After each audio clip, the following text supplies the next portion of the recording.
Do you ever find yourself looking at all the listing websites like Zillow, Redfin, or Realtor.com and wondering what the heck all of the statuses mean on each home? Is it active? Is it pending? Pending under contract? Is it just pending? Is it active? Closed? Is it active under? Is it contingent on whatever? Speak English, Doc. We ain't scientists. So we'll get into what all of the statuses mean, but first let's set what the industry standard is, and that way we can decipher it easily. I will go into some other statuses that aren't listed for the general public that are really important for you in case you want to get a deal. So make sure you stay to the end. So there are 5 statuses that every realtor, when they're inputting the data on their homes, they have to go into either one of these 5 categories. So we're gonna make sure that we set those, and then we're gonna put for each website what theirs means. We'll start off with coming soon. So coming soon status means that the home has about a 20-day time frame where they can pre-market it, they can get it ready for sale, and during that time, there's typically no showings. So when there's no showings, you can still offer on it, but you're probably gonna have to do it sight unseen or contingent upon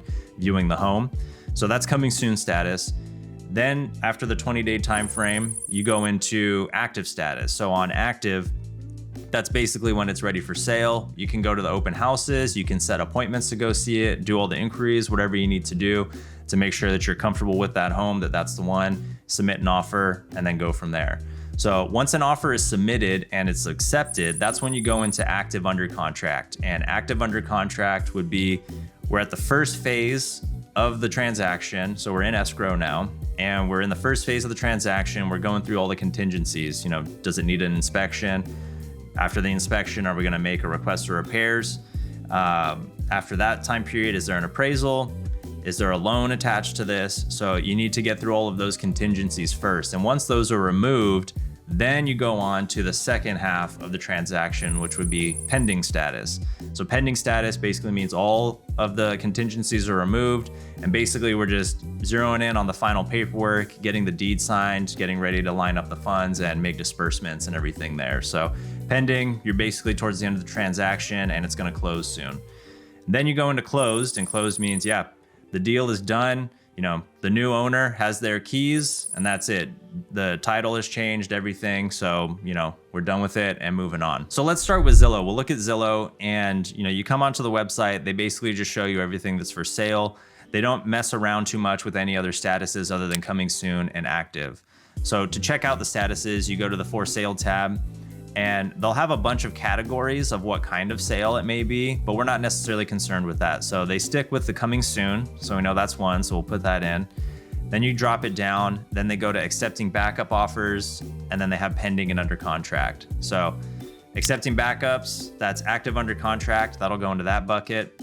Pending and under contract, that just goes into pending. And then they don't typically show any of the closed sales on here. So, you know, their obviously main goal is to just show you the current inventory and what you can purchase. Then you go into Redfin. So Redfin, you have to go over to the all filters, because basically all they're showing you is just what's active and coming soon. Very similar to Zillow. So all filters, you come over here, we see coming soon, active, and then if you wanted to see either the under contract homes or the pending homes, you know, this is where you would click it, and then you would be able to see those. All right, and then moving on over to Realtor.com. So Realtor.com basically just uses their map view, and they kind of just dump everything into one list. So we have all the for sales, those are all the active ones, those are, you know, able to be seen right now.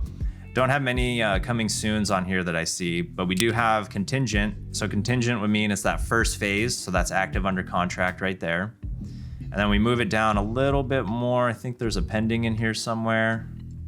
Yeah, we have a pending. So we already know what pending is. It would just go right into the pending bucket.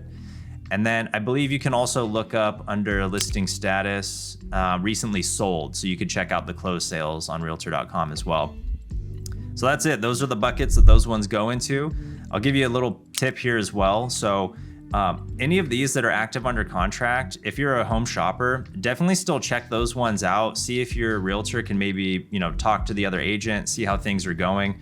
And if maybe the transaction isn't going too well and they don't have any backups in place, maybe you submit an offer on that home. If that one falls out, you're next up in line, and then you go from there. So let's check out what realtors, what we look at, what you pay us to actually have, you know, more access for. And we have the coming soon, the active under contract, pending and closed. Obviously that's industry standard. That's what we look at. But then we have expired, hold, withdrawn, and canceled. So expired listings, these are a gold mine. I mean, we all prospect these, as an industry, as realtors, we see a listing go expired for whatever reason. Maybe it wasn't marketed correctly. There may have been a life change or things like that with the seller too. But for the most part, expireds can be a gold mine. So there's a lot of boots on the ground, a lot of skip tracing to try to find numbers of the seller and, talk to them directly. But that's where you want your realtor looking to try to find you a deal because, that person, it didn't sell, but they still want to sell potentially. And, you can find somebody who's really motivated there. Then you have hold. So hold means that it's still under contract with the realtor. So, there's a brokerage that holds that listing agreement. So you could still reach out to this person and see if they're interested. But most of the time a listing goes on hold because something has changed in their life. They can't necessarily, or they're just working it out. They don't necessarily want to sell right now, but it's worth a shot. You can check in with them, but it does have to be through their realtor. So whoever's your agent needs to reach out to their agent. So then we have withdrawn, very similar to hold, but basically it means it's still under contract with another agent. And, these folks, they may have something going on where, they don't want to have it on the MLS, but it's still under contract with the agent. So they may be waiting till it expires, but you can still reach out to them, have your agent reach out to their agent and, see where things go. Maybe they would be motivated. And then you have canceled. It's very similar to expired. So go to those, have your agent make sure that they're checking in on those expired owners and those canceled owners, because that is where there's a gold mine to be able to find some deals. It's not guaranteed. You have to be a very willing buyer to maybe do some sight unseen offers, but it is a place where you can find some deals there. So hopefully this clarifies things and allows you to be able to just decipher what's going on each of these websites and be able to filter things a bit better. Also, when you're talking to your agent, you guys can have a more in-depth convo about, how we're going about things to find a deal. And then aside from that, I just appreciate you watching. If you enjoyed the video, please feel free to follow or give me a like or subscribe wherever you're watching this. But just appreciate you taking the time. Have a good one. I'll catch you on the next one.